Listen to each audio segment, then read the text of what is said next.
everyone and welcome to another session of vocabulary. This session will be very interesting because in this session we will be doing idioms, their meanings along with their sentences. So without wasting any time, let's get started. So I have already written the first word here, that is point blank. This is the idiom point blank. So now let's understand what the meaning is. Point blank. Point blank means directly.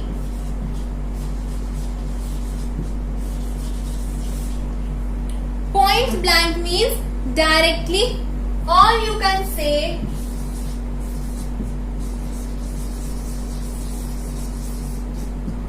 straightforward. Directly और straight forward. तो किसी भी चीज को directly बोलना, घुमा फिरा कर बातों को ना कहना. ठीक है, डायरेक्टली स्ट्रेट फॉरवर्ड, साफ सीधा कह देना. That is point blank. For example I told him point blank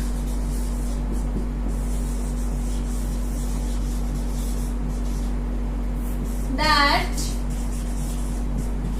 I will not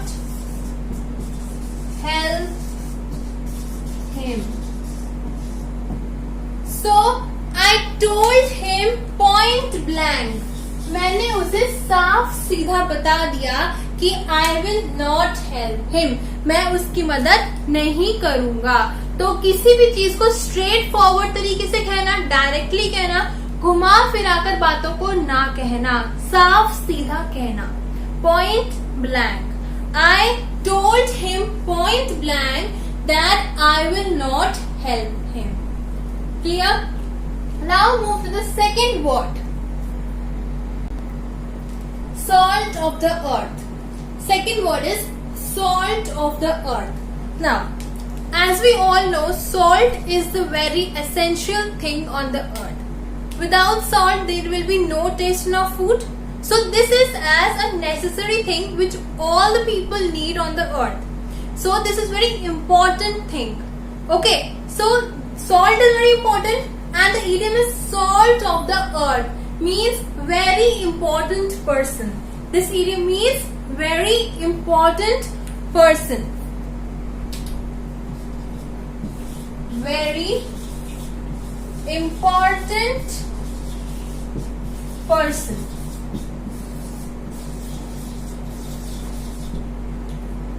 Okay, or you can say ideal man, or you can say ideal person. ठीक है, बहुत ही इंपॉर्टेंट पर्सन होना या फिर आइडियल पर्सन, उसके लिए हम use करते हैं salt of the earth. That person is salt of the earth. Means he is necessary bye all the people on the earth. He is very important person. For example I am writing mister Narendra Modi. Mister Narendra Modi is salt of the earth. Means he is very important person. Mr. Narendra Modi is salt of the earth. He is very important person, or you can say he is an ideal person. Clear? तो कोई भी चीज जो बहुत ही necessary है, बहुत ही important है, उसके लिए हम यूज करते हैं salt of the earth. Third word, aloof. Our third word is aloof. Firstly, we can split this aloof as a and loof. Okay, we can split it as a and loof. The word loof is derived from the word love. The word loof is derived from the word love. ठीक है, love मतलब क्या होता है? Love means to move to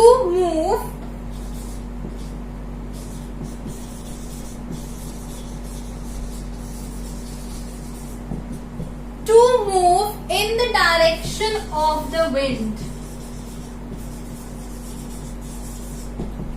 LUFF luff means to move in the direction of the wind. मतलब हवा के साथ साथ चलना, जिस डायरेक्शन में हवा चल रही है उसी डायरेक्शन में जाना, दैट इज लव.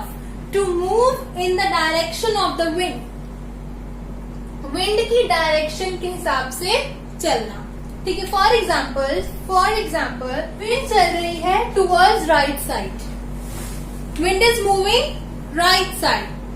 ठीक है. अब इसे खत्म करते हैं इस पार्ट. लव मतलब समझ आया? To move in the direction of the wind, wind की डायरेक्शन में चलना. अब ए क्या होता है? A means not, a means not. तो लव के आगे अगर हमने नॉट लगा दिया, लव के आगे हमने नॉट लगा दिया और यहाँ पे हम नॉट लगा दें, not to move in the direction of the wind, wind की डायरेक्शन के हिसाब से ना चलना. तो love means to move in the direction of the wind, लेकिन उसके आगे ए लगाने से उसका मतलब अपोजिट हो गया. तो विंड पहले ऐसे जा रही थी, अब विंड ऐसे जाएगी.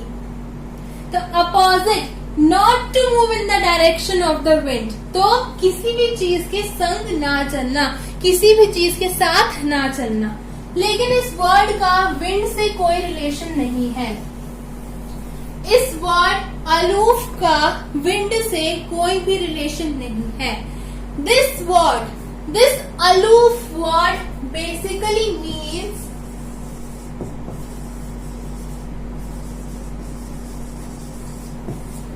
This aloof word means not friendly, friendly ना होना. ठीक है. तो लव मतलब था कि हवा के साथ चलना, आगे लगाया तो नॉट. तो ये पर्सन जो हवा के साथ नहीं चलते, अपोजिट चलते हैं, नॉट फ्रेंडली पीपल होते हैं. जो दूसरों से अपोजिट चलते हैं वो होते हैं नॉट फ्रेंडली पीपल. तो aloof means not friendly. You can say that person is aloof, means he is not friendly with anyone. That person is aloof. So from now, if you want to use this word not friendly, you will use he is aloof. Okay? Means he is not friendly. Now let's move to next word. Abhor. Next word is abhor. Abhor बहुत ही simple word है. Abhor means to hate. Abhor means to hate. किसी से नफरत करना. Very simple. Abhor means to hate. हम हमेशा बोलते हैं I hate this person, I hate this food. Okay, we say this. तो अब hate word ना use करके we will use the word abhor. Okay, this will look much impressive. To hate, किससे नफरत करना. To abhor. For example, I am writing I abhor him because he never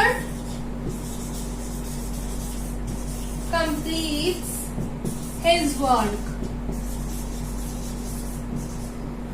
मैं उस person को hate करती हूँ बिकॉज वो अपना काम कभी भी पूरा नहीं करता. ऑन टाइम भी लिख देते हैं. ठीक है. टाइम पे कभी भी कंप्लीट नहीं करता. So I abhor him. Abhor him means I hate him. I hate him because he never completes his work on time. So अब से हम हेट की जगह वर्ड यूज करेंगे abhor. Now move on to the next word. As the crow flies. Next idiom is as the crow flies. जैसे crow उड़ता है. अब क्रो कैसे उड़ता है? क्रो कैसे उड़ता है? ऐसे उड़ता है. ठीक है. मीन्स स्ट्रेट उड़ता है. कैसे उड़ता है? स्ट्रेट उड़ता है। एज अ क्रो फ्लाइज, जो क्रो होता है वो हमेशा अपनी डेस्टिनेशन पे फोकस करता है। फॉर एग्जाम्पल, अगर उसका खाना यहाँ पे पड़ा है, ठीक है, और यहाँ से क्रो आ रहा है, वो इधर उधर घूमता हुआ नहीं आएगा, ही विल गो स्ट्रेट। मतलब अपनी डेस्टिनेशन तक पहुंचने तक, अपनी डेस्टिनेशन पर पहुंचने तक वो स्ट्रेट चलता हुआ आएगा, वो इधर उधर नहीं मुड़ेगा। तो एज द क्रो फ्लाइज, जैसे क्रो फ्लाई करता है, मतलब स्ट्रेट, बिल्कुल स्ट्रेट। तो इसका मतलब हुआ as the crow flies means straight, go straight. For example, इसे एग्जाम्पल से समझते हैं। For example, my house is 1 kilometer. My house is 1 kilometer from the station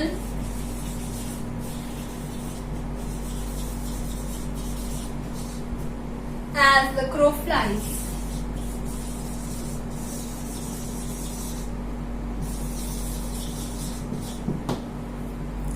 My house is 1 kilometer from the station as the crow flies.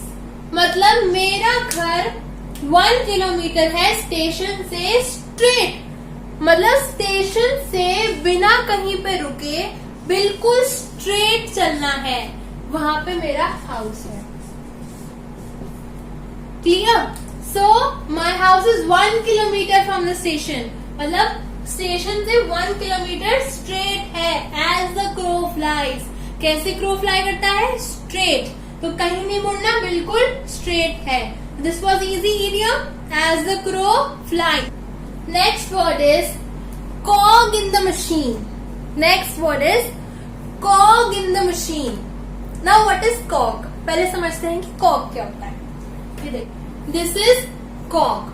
This is very small part of a big machine.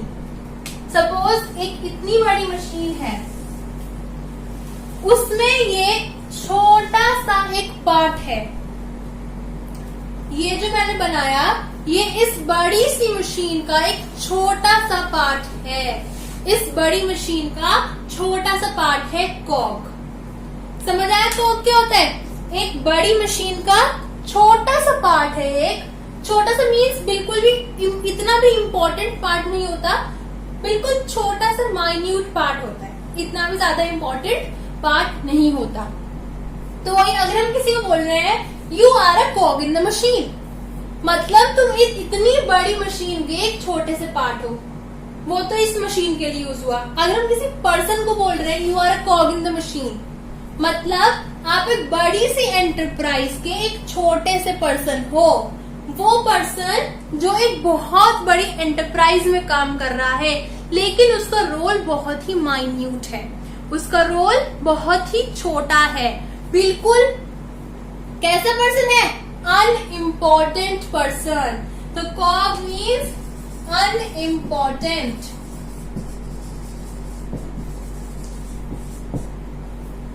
Clear? Cog means unimportant. तो अगर machine के लिए use करें तो बहुत ही छोटा सा part, एक बड़ी सी मशीन का।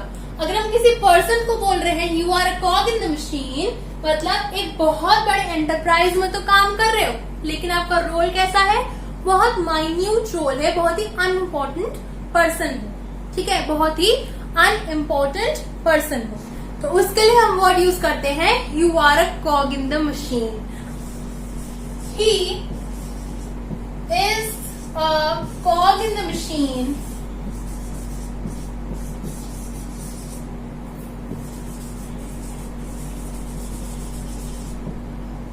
of this enterprise या फिर of his hotel। ठीक है, कॉग का मीनिंग क्या समझा हमने? अनइम्पोर्टेंट। कॉग का इस पूरी इडियम का मतलब होता है अनइम्पोर्टेंट। हमने एग्जाम्पल लिखा, he is cog in the machine of this hotel, मतलब वो इतने बड़े होटल में काम कर रहा है लेकिन उसका रोल बहुत ही माइन्यूट है, बस एक कॉग है वो इस मशीन में, इस मशीन का, इस बड़े से होटल का वो एक कॉग है, बस एक छोटा सा पार्ट है। समझ आया? कॉग in the machine. It was easy word. Okay, so everyone, this was our today's session and these were the interesting words. The meanings were very simple and the words were also very interesting. So if you like this video, go and give it a thumbs up. Also subscribe to my channel English Plus. Thank you so much.